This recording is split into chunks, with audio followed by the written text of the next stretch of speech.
Hello दोस्तों, welcome to PW only IAS. Date है आज की 10 मई 2023 एंड आप सभी का स्वागत है आज के प्रीलिम बूस्टर न्यूज़ डिस्कशन के अंदर। आप में से बहुत सारे स्टूडेंट्स पूछ रहे थे सर जो रिवीजन वीडियोस थी वो कब से वापस रिज्यूम होंगी। तो बिल्कुल वो आज से स्टार्ट है, ठीक है ना। आज शाम को 3:30 बजे, ठीक है, आप सभी को मेरे साथ जुड़ना है। आज हम सी सेट का रिवीजन करेंगे, ठीक है। इसका पार्ट 1 होगा आज, एक और पार्ट 2 आएगा आने वाले दिनों के अंदर, तो मेक श्योर उसको भी आप ज्वाइन कीजिए। बट ये आने वाले 3 दिनों का शेड्यूल कुछ इस तरह से रहेगा कि आज सी सेट का रिवीजन पार्ट 1 होगा, कल आप डिस्कस करोगे एंशियंट हिस्ट्री, और परसों होगा आपका इकोनॉमी के कुछ इंपॉर्टेंट कीवर्ड्स के रिगार्डिंग। फिर आगे का शेड्यूल फर्दर आपको प्रोवाइड कर दिया जाएगा, राइट। बट मेक श्योर क्या करना है, आज शाम को 3:30 बजे आप लाइव जुड़िएगा, ठीक है। बहुत सारे कॉन्सेप्ट डिस्कस करेंगे। प्लस मैं तो आपको एडवाइस करूंगा कि आप पेन और पेपर साथ में लेके बैठिए, ठीक है ना। और कहीं ना कहीं उसी टाइम पर मेरे साथ साथ क्वेश्चन सॉल्व करने की कोशिश कीजिए। अब दिन कम है तो प्रैक्टिस ज़्यादा करनी है, तो एक इंश्योर करना, पेन पेपर लेके 3:30 बजे साथ में मेरे ज्वाइन कर लेना, ठीक है। और बाकी 2024 के एस्पिरेंट्स तो जानते ही हैं, कहीं ना कहीं जो है हमारा CTR मॉडल, उसका एक तरह से ऑलमोस्ट फ्री एक्सेस ही आपको प्रोवाइड किया जा रहा है। तो इस पर्टिकुलर CTR मॉडल को एक्सेस कर सकते हो आप 7 से लेकर 13 मई के बीच में। कोई भी अगर आपको डाउट्स हो तो डेफिनेटली इन नंबर्स पे कांटेक्ट कीजिए, अदरवाइज आप डायरेक्टली हमारी वेबसाइट पे भी जा सकते हो।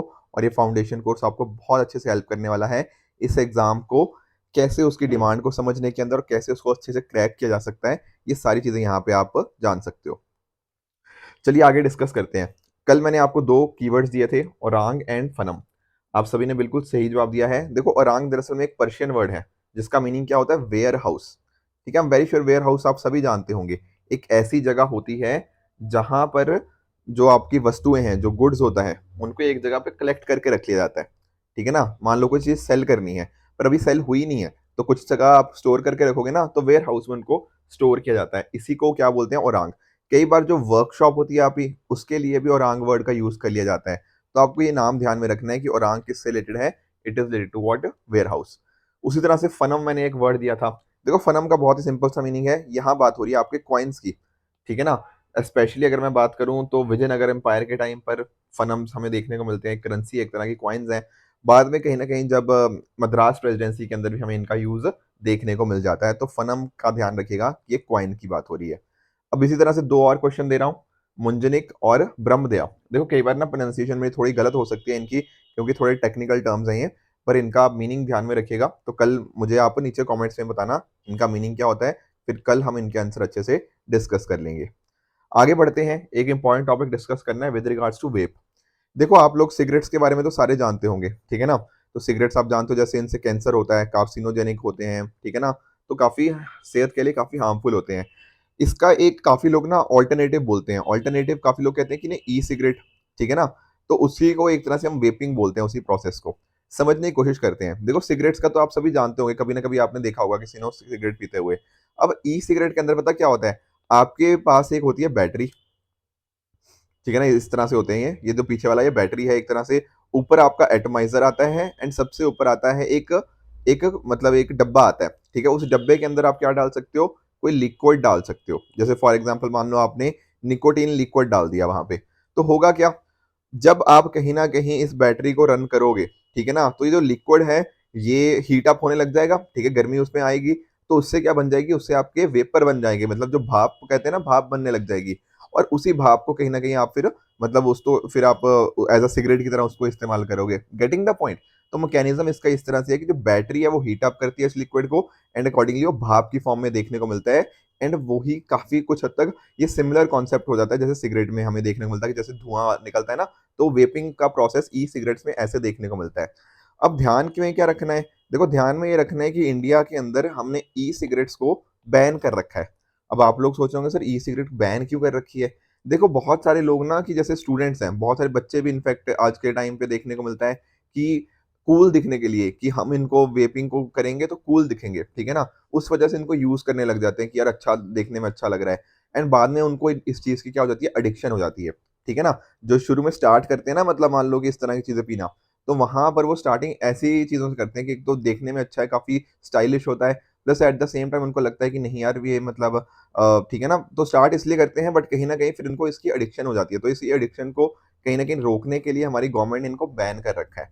अब ना पता क्या होता है कि मार्केट में थोड़े थोड़े टाइम बाद स्टडीज आती रहती हैं। क्या स्टडीज आती रहती हैं? वो ये बोलती रहती हैं कि अच्छा सिगरेट तो चलो हार्मफुल है, ठीक है, और वो कहती रहती है कि नहीं जो ई सिगरेट है वो हार्मफुल नहीं है, या रेदर आई शुड से वो कम हार्मफुल है। तो काफी बार कुछ स्टडीज ऐसी आती हैं जहां बता दिया जाता है कि नहीं ई सिगरेट कम हार्मफुल है, फिर कोई दूसरी स्टडी आ जाती है और बोलती है कि नहीं ये वाली स्टडी गलत है। तो अभी ऐसा ही हुआ है। अभी एक स्टडी आई थी कि जिसने क्लेम किया था कि ये 95% लेस हार्मफुल है। अब एक और स्टडी ने उसको क्या बोल दिया है कि नहीं ये एक मिथ है, ऐसा बस लोगों को लगता है कि ई सिगरेट कम हार्मफुल है, पर एक्चुअल में ऐसा नहीं है। यहाँ भी लोगों को बीमारियां होती हैं। पिछले कुछ टाइम के अंदर हमारे पास केसेस भी आए हैं जहां इवन ना 17-18 साल के बच्चे हॉस्पिटलाइज हुए हैं वेपिंग की वजह से। Getting the point. तो आई होप आप वेपिंग क्या होती है, कैसे ये प्रोसेस वर्क करता है, ये आप समझ गए होंगे। यहाँ पर क्या होता है, आप वेपर को इनहेल करते हो जो ई सिगरेट के अंदर हमें लिक्विड देखने को मिलता है। यहाँ पर ना निकोटीन हो भी सकता है, नहीं भी हो सकता, डिपेंड करता है कि आप उसके जो जो कहीं ना कहीं कंटेनर है ना उसके अंदर आप क्या डाल रहे हो। जनरली उसमें निकोटीन ही होता है, अदरवाइज आप बिना निकोटीन वाला भी इसको आप बनाया जा सकता है, दैट इज ऑल्सो पॉसिबल। ठीक है। इसके इफेक्ट्स क्या हैं, आपकी लंग इंजरी, पॉइजनिंग, ये सारी चीजें कहीं ना कहीं हो सकती हैं। तो जितने भी नेगेटिव हो सकते हैं वो यहाँ पे हमें देखने को मिल जाते हैं। इंडिया में देखो हमने 2019 में हालांकि ये सारी चीजें बैन कर रखी हैं, production, manufacturing, import, export, transportation, sale, storage, advertisement of vaping, ये पूरी तरह से बैंड है इंडिया में। पर फिर भी ये जो बैन है ना ये ज्यादा सक्सेसफुल है नहीं, to be very honest with you, क्योंकि बड़े आराम से आपको कहीं ना कहीं मिल जाएंगे, आराम से लोग खरीदते हैं, लोग इनफैक्ट यूज भी करते हैं। आज के बच्चों के अंदर बहुत ज्यादा ये कॉमन एक इशू बन गया है। ठीक है ना, तो बैन है इंडिया में डेफिनेटली, पर बैन सक्सेसफुली इम्प्लीमेंटेड नहीं है। ठीक है ना, ये आपको ध्यान में नहीं रखना। ये स्टडीज हुई हैं, ये स्टडीज बस यही हैं कि जो बात करती हैं कि हाँ हार्मफुल है या नहीं है। तो एक बार कोई भी एक एक फेवर में बोलता है कि हाँ ये सिगरेट ठीक है, दूसरा बोलता है कि नहीं ये अच्छी नहीं है। तो इस तरह से चलता रहता है। हमारी गवर्नमेंट का क्या मानना है कि वेपिंग अच्छी चीज नहीं है, आपको बस इतना ही ध्यान में रखना है। अगले टॉपिक की तरफ आगे बढ़ते हैं, दैट इज अरब लीग। अब दरअसल में हुआ क्या है ना, जो सीरिया है, सीरिया को वापस से अरब लीग के अंदर रीएडमिट किया जा रहा है। मैं आपको समझाता हूँ। देखो 2011 में ना क्या हुआ, सीरिया के अंदर आप जानते हो ना आज के टाइम पर भी आपको सिविल वॉर देखने को मिलती है। तो बिल्कुल उस टाइम पर सीरिया के अंदर ना कुछ लोगों ने प्रोटेस्ट करना शुरू किया कि हमें तो डेमोक्रेसी चाहिए। तो प्रो डेमोक्रेसी के कुछ प्रोटेस्ट स्टार्ट हुए। फिर वहां की जो सरकार थी, कहीं ना कहीं उन्होंने क्या किया, इस प्रोटेस्ट को बहुत ही गंदे तरह से दबा दिया। अब उस वजह से क्या हुआ, अरब लीग ने बोल दिया कि नहीं सीरिया अब मेंबर नहीं रहेगा। तो सीरिया उसका अरब लीग का मेंबर नहीं रहा 2011 के बाद। अब 2023 के अंदर क्या बात हो रही है कि हम सीरिया को वापस से अरब लीग के अंदर लेकर आ रहे हैं। तो इसलिए ये चीज न्यूज में है। अब अरब लीग का सर मतलब क्या है, देखो अरब लीग का मतलब है वो वाली कंट्रीज कहीं ना कहीं जो साथ में आई हैं, और यहाँ पर जो ज्यादातर लोग हैं वो क्या बोलते हैं, वो अरेबिक लैंग्वेज का यूज करते हैं।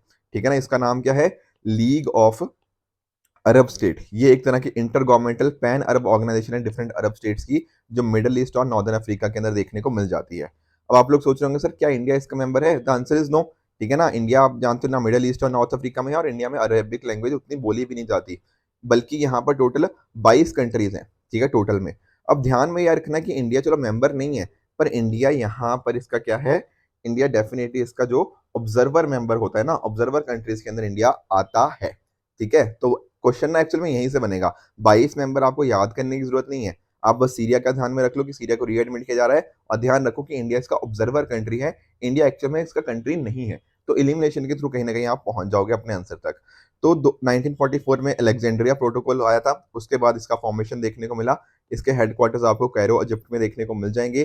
काम क्या है, काम ये है कि जो डिफरेंट अरेबिक कंट्रीज हैं वो साथ में आए और कॉमन गुड की तरफ अच्छे से काम करें, तो अपनी पॉलिसी को कोऑर्डिनेट यहाँ पे किया जा सकता है। ठीक है, जैसे इजिप्ट, इराक, जॉर्डन, इस तरह से डिफरेंट डिफरेंट कंट्रीज हैं। टोटल 22 कंट्रीज यहाँ के इसकी मेंबर्स देखने को मिल जाएंगी। ऑब्जर्वर के अंदर ब्राजील, इरित्रिया, इंडिया, आर्मेनिया और वेनेजुला इसके ऑब्जर्वर कंट्री हैं। ठीक है ना, तो डिफरेंट डिफरेंट मेंबर कंट्रीज जो मेंबर स्टेट्स हैं उनके हेड्स हो गया, ठीक है, उनके रिप्रेजेंटेटिव्स हो गया, फॉरेन मिनिस्टर हो गया, यहाँ पर उसकी हाईएस्ट बॉडी हमें देखने को मिल जाती है। यहाँ पर जो लीग के डिसीजन हैं वो मेजोरिटी बेसिस पे बनाए जाते हैं। जैसे अभी भी बात करें ना, जो सीरिया को एडमिट किया गया, तो सीरिया के लिए ऐसा नहीं था कि 22 की 22 कंट्री एग्री करेगी कि सीरिया को मेंबर बना दो, नहीं। अराउंड 13 या 14 कंट्री, आई थिंक 13 कंट्रीज ने इसको एग्री किया, बाकी कंट्रीज एग्री नहीं भी थी। पर यहाँ पे डिसीजन लिए जाते हैं मेजोरिटी के बेसिस के ऊपर, और वो बाइंडिंग होते हैं सिर्फ उस कंट्री के ऊपर जिन्होंने उसके लिए वोट किया है। मान लो मैं एग्जांपल समझते हैं, मान लो 22 में से 15 कंट्रीज बोलनी है किसी चीज के फेवर में, 7 बोलनी है किसी चीज के अगेंस्ट में, तो मेजोरिटी के हिसाब से ये जीत गए। तो एक्चुअल में डिसीजन इंप्लीमेंट ये होगा।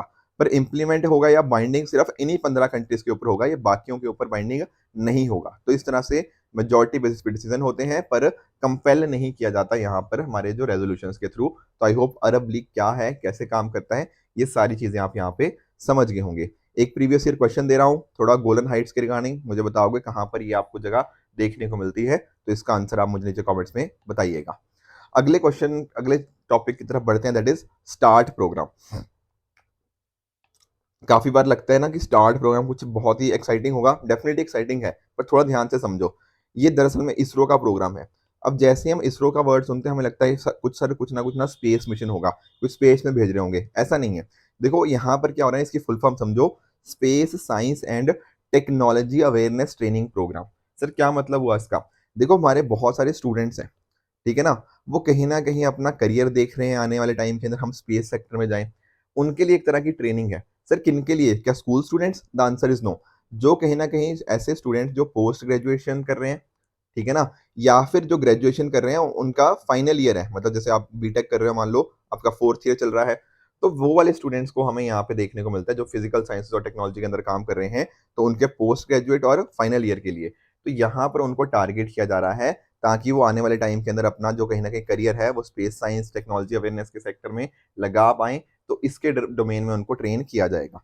तो यहाँ पर सर लेक्चर कौन लेगा इनका? इनके लेक्चर लिए जाएंगे जो डिफरेंट डिफरेंट साइंटिस्ट हैं उनके द्वारा, जो इसरो के सेंटर्स हैं वहां से इनके लेक्चर्स लिए जाएंगे, ताकि एक तरह की इंट्रोडक्टरी ऑनलाइन ट्रेनिंग यहाँ पे प्रोवाइड की जाए। तो यहाँ ध्यान में रखना, इनिशिएटिव है इसरो का, काम क्या है कि इनको कहीं ना कहीं आने वाले टाइम के अंदर हम प्रोफेशनल्स बना पाए। तो ध्यान, जनरली जो क्वेश्चन आते हैं यहाँ पे, ये ऐसे ही पूछे जाते हैं कि स्टार्ट प्रोग्राम न्यूज में था, ये किस चीज के साथ लिंक्ड है या फिर क्या इसका ऑब्जेक्टिव है। तो इतना ही आप ध्यान में रख लोगे तो काफी आपके आंसर अटेम्प्ट करने में आपको हेल्प मिल जाएगी। तो एक जिज्ञासा पोर्टल है, वहां पर एकेडमिक इंस्टीट्यूशंस अपना अपना अपना एप्लीकेशन को सबमिट कर सकते हैं, फिर उनको चूज किया जाएगा एंड अकॉर्डिंगली इनका जो प्रोग्राम है उस तरह से वो कंडक्ट किया जाएगा, ताकि वो आने वाले टाइम के अंदर प्रोफेशनल्स बन जाए इसी पर्टिकुलर सेक्टर के अंदर। तो ह्यूमन कैपेसिटी को यहाँ पर डेवलप करने की बात करी गई है स्पेस साइंस और रिसर्च के सेक्टर के अंदर। नेक्स्ट टॉपिक की तरफ आगे बढ़ते हैं, दैट इज CSTT। ये क्या है sir? CSTT, this is commission for scientific and technical terminology. देखो आप खुद समझो, बहुत सारे हमारे साइंटिफिक और टेक्निकल टर्म्स होती हैं, ठीक है, जैसे अभी हम डिस्कस कर रहे हैं ना कि ज्यादातर ये टर्म्स किस लैंग्वेज में देखने को मिलती है? इंग्लिश के अंदर, ठीक है। जैसे मान लो मैं एग्जांपल समझाता हूँ, जैसे इन्फ्लेशन की बात करते हैं। अब इन्फ्लेशन हम वर्ड यूज करते तो रहते हैं, पर एक्चुअल में इसका हिंदी में ना जिन लोगों को नहीं पता, इसका इसका वर्ड होता है मुद्रास्फीति, ठीक है। मुद्रास्फीति काफी डिफरेंट वर्ड हमें देखने को मिलता है। अब जो हिंदी माध्यम के छात्र होते हैं उनके लिए कई बार मुश्किल हो जाती है ये चीजें, कि इन्फ्लेशन समझने के बाद, इन्फ्लेशन सुनने के बाद समझ नहीं आता कि आखिर मीनिंग क्या होता है। तो कोशिश ये होनी चाहिए ना कि जो भी हमारे इस तरह के कीवर्ड्स हैं, ठीक है, इस तरह के जो टेक्निकल टर्म्स है, साइंटिफिक टर्म्स है, उनका हमें अनुवाद या उनका हमें जो चेंज्ड वर्जन है, जो भी उनकी टर्म्स का मीनिंग है, हिंदी के अंदर हो गया या जो डिफरेंट डिफरेंट और इंडियन लैंग्वेजेस हो गया, उनके अंदर इनकी टर्म्स होनी चाहिए। बिल्कुल, आप खुद देखो ना, जैसे मेडिकल साइंस के अंदर हो गया या अलग अलग और जगह पे भी कहीं ना कहीं नोटिस कीजिएगा, ये डिफरेंट बुक्स हो गया, डिफरेंट जर्नल्स हो गया, उनका हमारे यहाँ पे अगर डिफरेंट लैंग्वेजेस के अंदर उनका यूजेज होगा तो डेफिनेटली ज्यादा लोगों तक पहुंच पाएंगे। अब ये काम आखिर सर करता कौन है? यहाँ पर इसका देखा जाता है बाय CSTT, ठीक है ना। तो कमीशन का यही काम है, commission for scientific and technical terminology, ताकि डिफरेंट डिफरेंट इंडियन लैंग्वेजेस के अंदर जो अंडर रिप्रेजेंटेड है उनको हम कहीं ना कहीं रीच आउट कर पाए, तो डिफरेंट लैंग्वेजेस यहाँ पे देखने को मिल जाएंगी। इसका एस्टेब्लिशमेंट हुआ था 1961 के अंदर, और ये मिनिस्ट्री ऑफ एजुकेशन के अंदर हमें देखने को मिल जाएगा। अब आर्टिकल 344 ऑफ कॉन्स्टिट्यूशन के अंदर भी ऐसी बात करी गई है, ठीक है, कि ऐसा हमारे पास होना चाहिए, तो उसी में हमें ये देखने को मिलता है। दरअसल अगर मैं थोड़ा, अगर आपको और डिटेल में बताऊं ना, तो पहले इसका हेडक्वार्टर्स हमें, मतलब आज के टाइम जो हेडक्वार्टर्स है इसके, हमें न्यू दिल्ली के अंदर देखने को मिल जाएंगे। तो ये कोऑर्डिनेट करता है डिफरेंट स्टेट्स के साथ, ताकि टर्म्स की एक तरह से यूनिफॉर्मिटी हो पाए, ठीक है ना। डिफरेंट डिफरेंट एकेडमीज, यूनिवर्सिटीज के साथ भी इसका कोलेबोरेशन है।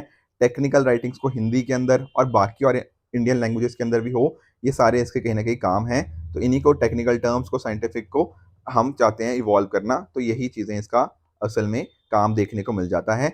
और जो डिफरेंट हमारी बुक्स, मैगजीन, जर्नल्स पब्लिश हो रही हैं, ये इंडियन लैंग्वेजेस और हिंदी के अंदर पब्लिश हों, ताकि वहाँ पे कहीं ना कहीं हम स्टैंडर्ड टर्म्स को और इवॉल्व कर पाएँ, उनका यूज़ को और पॉपुलराइज कर पाएँ। ये सारे इसके काम CSTT के हमें देखने को मिल जाते हैं। अगले टॉपिक की तरफ आगे बढ़ते हैं, that is NCGG, national centre for good governance. तो एक्चुअल में अभी क्या हुआ है, NCGG ने ना अभी कंप्लीट करी है क्या, capacity building program for Bangladesh के जो सिविल सर्वेंट्स हैं। देखो समझने की कोशिश करते हैं।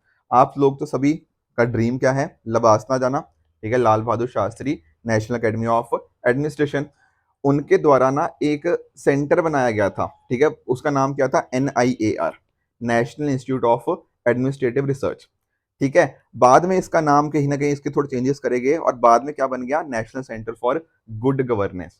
आई बात समझ में? तो यहाँ पर क्या होता है, यहाँ पर एक तरह से हम कोशिश क्या करते हैं कि कैसे जो गवर्नेंस के रिगार्डिंग इश्यूज हैं हम उनको टैकल कर पाएं, इस तरह की हम ट्रेनिंग प्रोवाइड कर पाएं, इस तरह के हम कहीं ना कहीं कैपेसिटी बिल्डिंग कर पाएं हम अपने सिविल सर्वेंट्स की, हमारे टेक्नोक्रेट्स की, ताकि वो अच्छी डायरेक्शन के अंदर मूव कर पाएं। ये सारे काम किसके द्वारा देखे जाते हैं, national centre for good governance के द्वारा। सर इसको सेटअप किया गया था 2014 के अंदर, ठीक है ना, ताकि, और ध्यान रखना कौन सी मिनिस्ट्री है, under ministry of personnel public grievances and pension.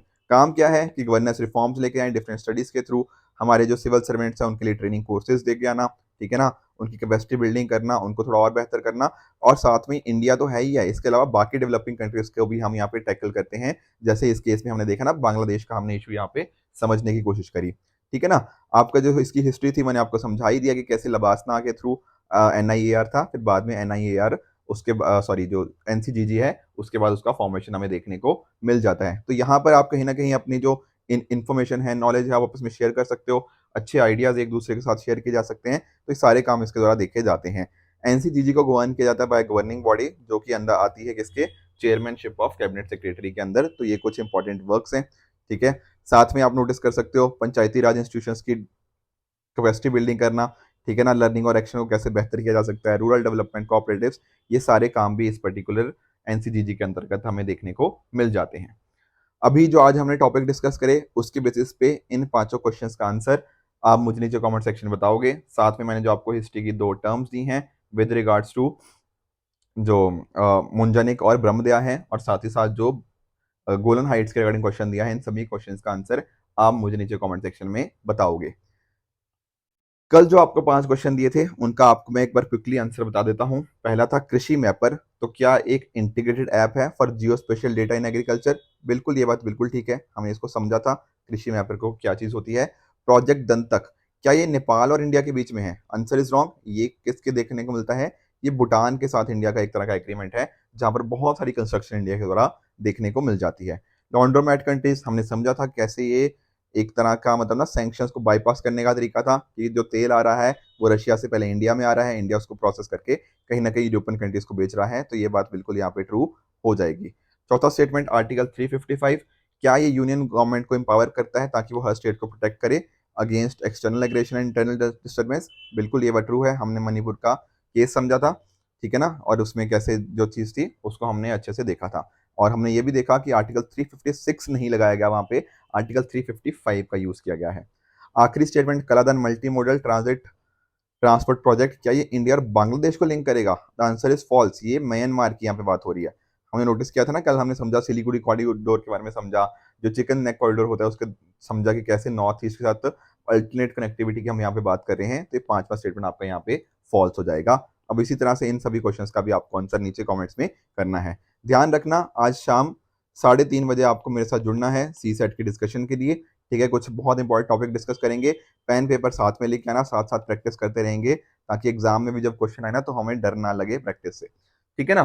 तो अगर आपको इस लेक्चर की PDF चाहिए तो आप हमारे Telegram channel only ice nothing else पे जाके इस लेक्चर की PDF को एक्सेस कर सकते हो एंड अपनी प्रिपरेशन को और भी बेहतर बना सकते हो। तो आई होप फ्रेंड्स कि आपको आज का सेशन बहुत अच्छे से समझ आया होगा। इसी तरह से आप भी अपने एंड पे हार्ड वर्क करते रहिए। This it for this video, keep working hard, goodbye and good luck.